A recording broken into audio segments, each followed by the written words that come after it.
We'll guide you through how to download songs and music from Spotify. If you find this useful, then consider subscribing and liking the video. Here we are on Spotify, and so what you want to do is download songs or music. We're going to guide you through this step by step on how this can be done and the best way of doing this. Make sure it's this full guide, step by step, so you don't go miss anything if you may go miss an important piece of information. So without any further ado, let's go and get started. So you can go and see here, we're currently in the Spotify app. So what we now need to do is go and find a song, multiple songs, or an album, or a playlist we want to go and download. So what we're going to do here is press search at the bottom, and I'll press the search bar at the top. Now what I'm going to do is go and search for a song or a song by an artist that I want to go and start downloading.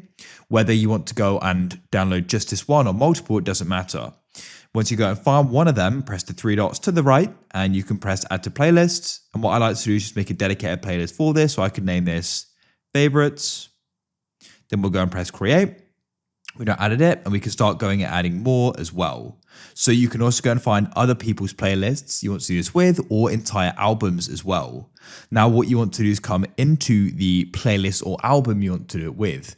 What we can do is go and press your library at the bottom to find it, and I'll go and find the playlist I just made, this one at the top.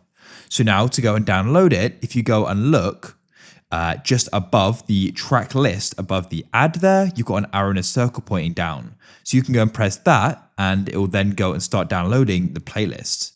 Alternatively, if you just go and press search, if there's an entire album you want to do this with, let's go and say I come on to Drake here, I'll go and find an entire album, you can go and click on it. Once again, you can go and press the circle, the arrow pointing down, or press the three dots to the right of it, and you'll find the download button.